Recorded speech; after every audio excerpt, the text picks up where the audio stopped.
शतरंज की दुनिया में भारत का नाम रोशन करके लौटे खिलाड़ियों ने अपनी तैयारी के लिए एआई का इस्तेमाल भी किया था। प्रधानमंत्री मोदी से मुलाकात के दौरान चैंपियन खिलाड़ियों ने खुलासा किया, भारत ने चेस ओलंपियाड में महिला और पुरुष वर्ग दोनों ही वर्ग में गोल्ड मेडल जीते। गोल्ड जीत कर लौटे इन खिलाड़ियों को पीएम मोदी ने सम्मानित किया।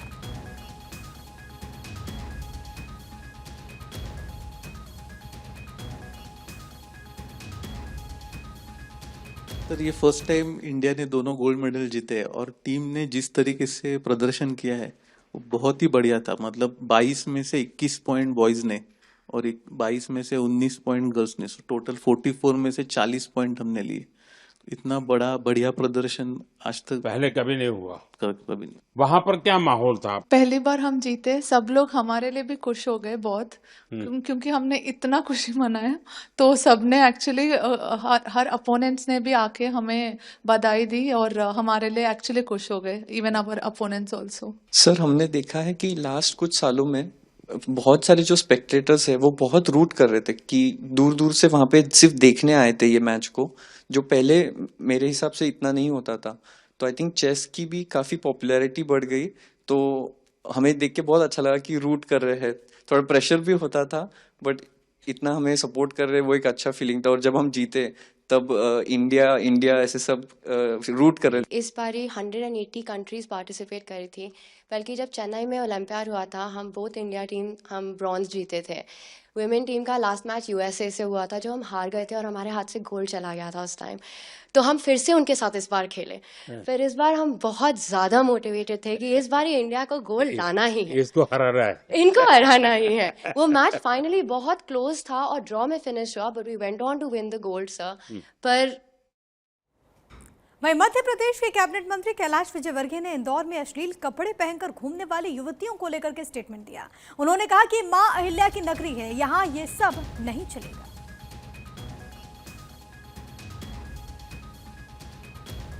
महिलाएं आई, बोले एक बेटी बहुत कम कपड़े पहन के घूम रही है, शहर की बदनामी हो रही है। मैंने अधिकारियों से बात की, मैंने कहा भाई इंदौर में ऐसा नहीं चलेगा कि कोई भी कैसे भी कपड़े पहन के निकल जाए। एकदम छोटे छोटे कपड़े पहन के बाजार में घूम रहे। ये शहर माता अहिल्या की नगरी है, यहाँ महिलाओं की मर्यादा भंग होते हुए कोई देख सकता है क्या? देखना चाहिए क्या? तो हरियाणा और जम्मू कश्मीर चुनावों के बीच केंद्रीय चुनाव आयोग ने महाराष्ट्र में विधानसभा चुनाव की तैयारियों की समीक्षा के लिए 3 दिवसीय दौरा तय किया। कल आयोग की टीम कई राजनीतिक पार्टीज और विभागीय अधिकारियों के साथ बैठक करने वाली है। 28 सितंबर को सभी जिला एसडीएम और एसपी के साथ बैठक होगी। इसके बाद चुनाव आयोग के अधिकारी 28 सितंबर को शाम करीब 4:30 बजे एक प्रेस कॉन्फ्रेंस करके जानकारी देंगे। संयुक्त राष्ट्र महासभा को संबोधित करते हुए फ्रांस के राष्ट्रपति इमैनुअल मैक्रोन की तरफ से एक बयान दिया गया। दरअसल उन्होंने अपने संबोधन में संयुक्त राष्ट्र सुरक्षा परिषद में विस्तार की जरूरत बताई और भारत को इसमें स्थायी सीट देने की उन्होंने वकालत भी की। इससे पहले अमेरिका समेत कई प्रमुख राष्ट्र भी भारत को सुरक्षा परिषद में स्थायी सीट देने का समर्थन कर चुके हैं। अपने संबोधन में इमैनुअल मैक्रोन ने कहा कि फ्रांस सुरक्षा परिषद के विस्तार के पक्ष में है और जर्मनी, जापान, भारत और ब्राजील को भी सुरक्षा परिषद का स्थायी सदस्य होना चाहिए। अफ्रीका से भी 2 देशों को इसमें प्रतिनिधित्व मिलना चाहिए, ये भी इमैनुअल मैक्रोन की तरफ से कहा गया। अमेरिका में एक बार फिर मंदिर को निशाना बनाने की खबर सामने आई। 10 दिनों में दूसरा मौका जब हिंदू धर्मस्थल पर हमला हुआ है। ताजा मामला कैलिफोर्निया के सैक्रामेंटो काउंटी का है, जहां पर सैक्रामेंटो माथेर एयरपोर्ट के साउथ में स्थित स्वामी नारायण मंदिर में बुधवार को हिंदू विरोधी नारे लगे हुए थे। उपद्रवियों ने हिंदुओं वापस जाओ लिख दिया। यही नहीं, आपत्तिजनक शब्द भी लिखे गए थे। बीजेपी के पूर्व दिग्गज नेता यशवंत सिन्हा ने झारखंड विधानसभा चुनाव के ठीक पहले पूर्व पीएम अटल बिहारी वाजपेयी के नाम से एक नई पार्टी का गठन कर दिया। अटल विचार मंच के नाम से बनी ये पार्टी झारखंड की सभी 81 सीटों पर विधानसभा का चुनाव लड़ेगी। पूर्व वित्त मंत्री यशवंत सिन्हा की राजनीतिक पृष्ठभूमि को देखते हुए ये भी अनुमान लगाया जा रहा है कि अटल विचार मंच नाम से बनी एक पार्टी आगामी विधानसभा चुनाव में कुछ पार्टियों को नुकसान भी पहुंचा सकती है। मानहानि केस में शिवसेना सांसद उद्धव गुट संजय राउत दोषी करार दिए गए। कोर्ट ने उन्हें 15 दिन की जेल की सजा सुनाई। इसके साथ ही उन पर 25,000 का जुर्माना भी लगाया गया। बीजेपी नेता किरीट सोमैया की पत्नी मेधा किरीट ने राउत के खिलाफ केस दर्ज किया था। मेधा ने उन पर 100 करोड़ रुपए के मानहानि का मुकदमा भी दायर किया था। मेधा सुमैया की अर्जी पर मुंबई के शिवड़ी कोर्ट में सुनवाई हुई। कोर्ट ने शिवसेना सांसद को इस पूरे मामले में दोषी पाया। दरअसल राउत ने मेधा पर 100 करोड़ रुपए के शौचालय घोटाले में शामिल होने का आरोप लगाया था। राउत के आरोपों को मेधा ने सिरे से खारिज कर दिया और कहा कि उन पर लगाए गए राउत के आरोप निराधार और अपमानजनक प्रकृति के हैं। तो मुंबई के लोग भारी बारिश से इस वक्त परेशान हैं। कई इलाकों में जल भराव हो गया, जिसकी वजह से स्कूल कॉलेजेस बंद हैं। लोकल ट्रेन फ्लाइट्स पर भी बारिश का असर देखने को मिल रहा है। मौसम विभाग ने 26 सितंबर को भी भारी बारिश की भविष्यवाणी करते हुए मुंबई के लिए ऑरेंज अलर्ट जारी किया था। इसी बीच 45 साल की एक महिला की अंधेरी में नाले में डूबने से मौत हो गई। मुंबई के अंधेरी में महिला की मौत मामले में जांच के आदेश दिए गए। बीएमसी कमिश्नर ने जांच के आदेश दिए। बीएमसी की 3 सदस्यीय कमेटी हादसे की जांच करेगी। मुंबई में अब तक मूसलाधार बारिश में कम से कम 4 लोगों की जान जा चुकी है। मुंबई में बुधवार को अचानक हुई बारिश ने लाखों लोगों को चौंका दिया। आईएमडी के अनुसार मुंबई में 1 अक्टूबर तक बारिश का अनुमान है।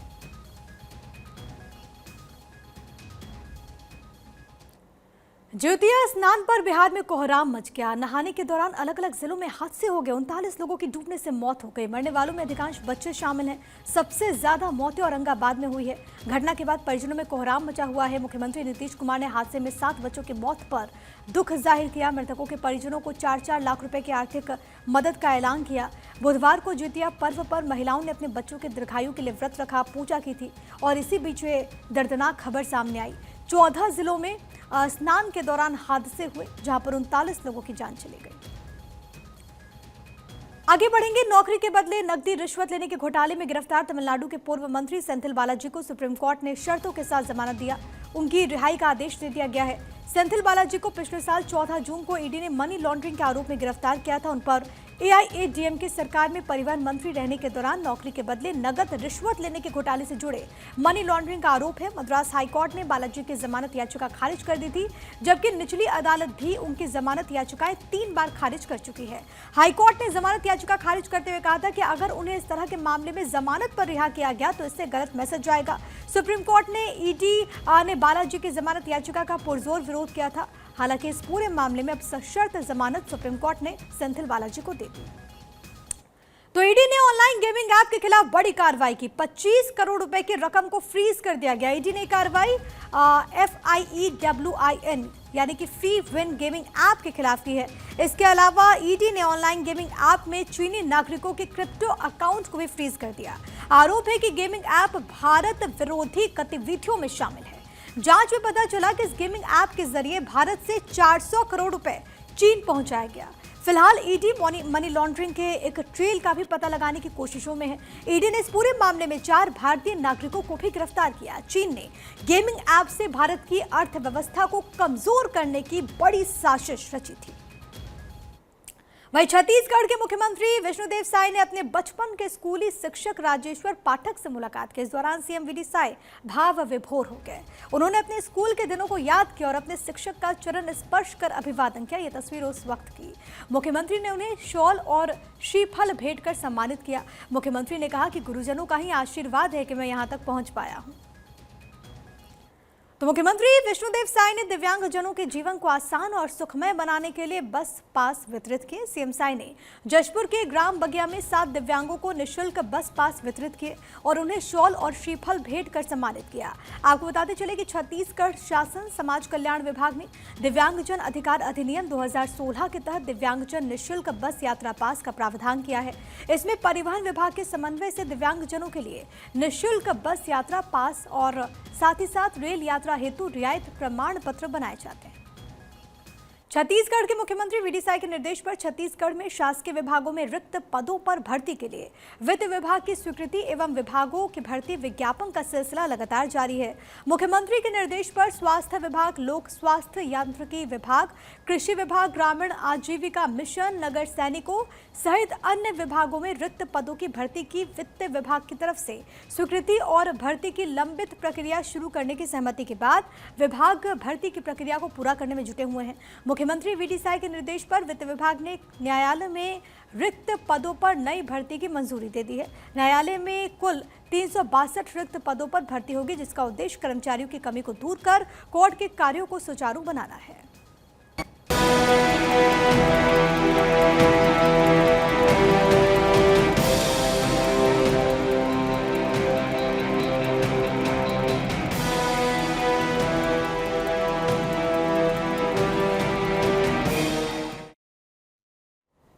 बात करते हैं बिहार की, जहां पर जाति की लड़ाई जुबानी जंग में तब्दील हो गई। केंद्रीय मंत्री जीतन राम मांझी और लालू यादव खुलकर आमने सामने आ गए। जीतन राम मांझी ने लालू यादव को गरेड़िया कहा तो लालू यादव ने जवाब में कहा कि वो मुसहर ही है ना, और फिर तो बयानों की सीरीज शुरू हो गई। तेजस्वी यादव और मीसा भारती भी इस युद्ध में आहुति देने के लिए कूद पड़े।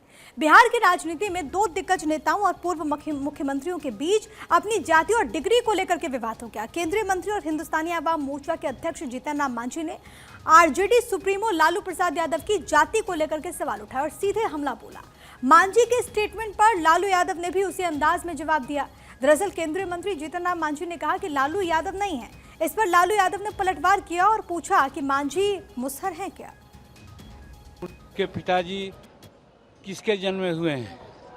गनेरिया के जन्मे हुए हैं, तो गनेरिया हैं, वो यादव नहीं है।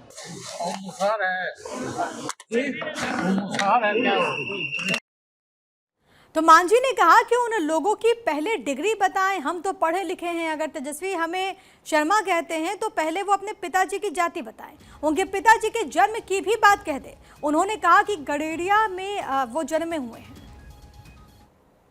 पढ़े हैं, हम तो पढ़ के आए ही हैं। वो पीएचडी है, नेट है, प्रोफेसर है, हम भी ऑनर्स किया है। उनकी डिग्री क्या है वो बतावें, एक चीज़। दूसरी बात, यदि वो शर्मा हमको कहते हैं तो अपने पिताजी के बारे में मांगे कि उनके पिताजी किसके जन्मे हुए हैं? गनेरिया के जन्मे हुए हैं, तो गनेरिया हैं, वो यादव नहीं है। तो इस स्टेटमेंट पर आरजेडी चीफ लालू यादव ने मांझी के तंज पर सिर्फ एक लाइन में जवाब दिया और पूछा कि वो मुसहर हैं क्या। मांझी जी कह रहे लालू यादव यादव नहीं है, गरेड़िया है। रुक जाए मुसहर है जी, मुसहर है क्या?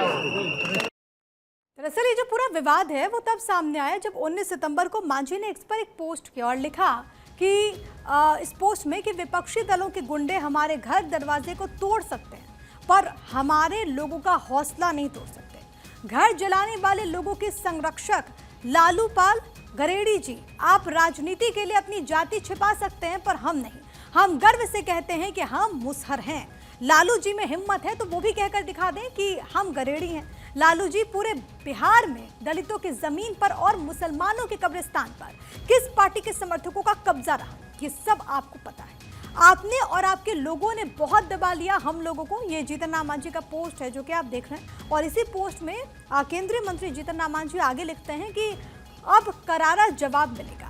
तो जुबानी जंग अभी खत्म नहीं हुई। आरजेडी नेता तेजस्वी यादव ने मांझी पर निशाना साधा, कहा कि जीतन राम मांझी और उनका बेटा आरएसएस स्कूल से पढ़ा लिखा है, जो आरएसएस कहता है वही बोलता है। सच नहीं जानना चाहते हैं कुछ, वो केंद्रीय मंत्री हैं तो सीएम से जाकर मिले, कार्रवाई करे।